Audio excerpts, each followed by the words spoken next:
And for today's video is ipapagroom natin si Basti and nagpunta nga kami dito sa Bat of Paws. Located dito lang din malapit sa amin sa may Barangay Rizal, Pembo, Makati, Taguig City. O diba? And ayan yung aking kapatid, diba may pakaway pa. And syempre ipapagroom natin si Basti today dahil medyo messy na yung kanyang mga balahibo. And ito nga pala yung kanilang mga services na ino-offered. Medyo hindi masyado kita guys kasi nakadikit siya sa may glass. So ayan, sipatin nyo na lang siya kung masisipat ninyo. Pero nandyan lahat yung mga info and details kung gusto ninyong magpa-groom. Ang alam ko nag-a-accept din sila dito ng home service. And dito naman sa kabilang side is ito naman yung kanilang schedule from Monday to Sunday. Ayan. So, alam ko hanggang 6 PM sila. Ayan. And, ito nga pala sa loob, meron din pala silang mga ino-offer na mga diaper, dog shampoo, may mga vitamins din dyan. Halos kompleto rin guys, pero syempre, konti lang yung mga pagpipilian natin. Pero at least meron tayong mga option if ever na kailanganin ng ating mga fur baby.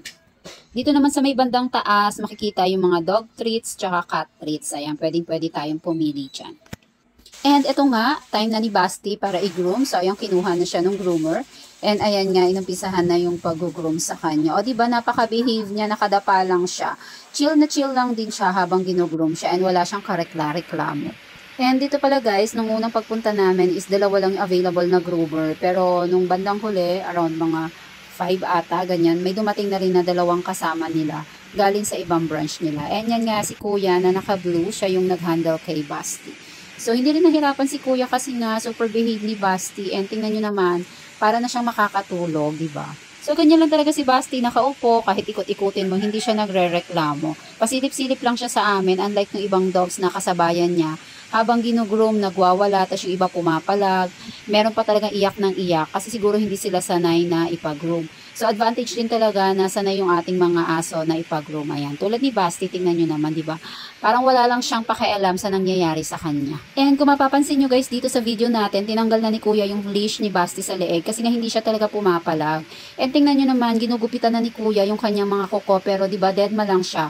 Pero kung sa ibang aso yan, papalag at ayaw nila magpahawak ng kamay at paa. At yung iba is mangangagat pa talaga. O siya, wala lang siyang pakialam, di ba? O tingnan nyo, super behave niya talaga, di ba, nakakatuwa. And nagustuhan din namin dito guys kasi nakita namin yung service nila na hindi bara-bara yung trabaho or hindi minadali yung pag-groom sa mga aso.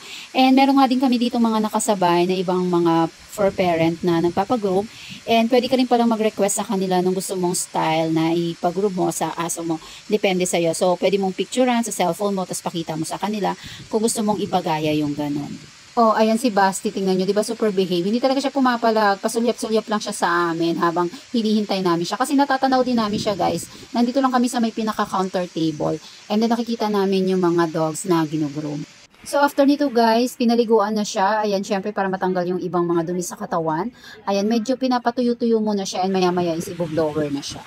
And ayan, i-blower na siya dahil tapos na siyang liguan. And nandito na tayo sa exciting part. Ito yung pinaka-hate na hate ni Basti namin. Yung malakas na ingay ng blower na yan guys. Ayan, so sa ganyan, sa katawan, okay lang siya. Hindi pa siya nagre-reklamo. Pero pag napunta na yung malakas na hangin sa mukha niya, dyan na siya iiyak guys. Ayaw na ayaw niya talaga yan.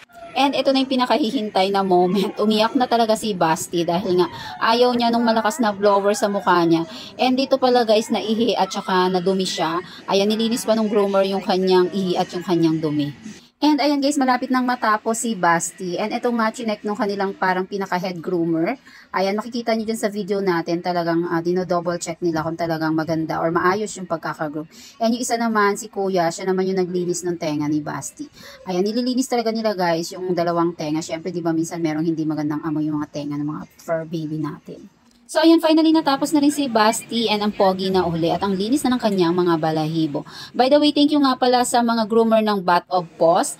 And until next time guys, thank you for watching and bye-bye!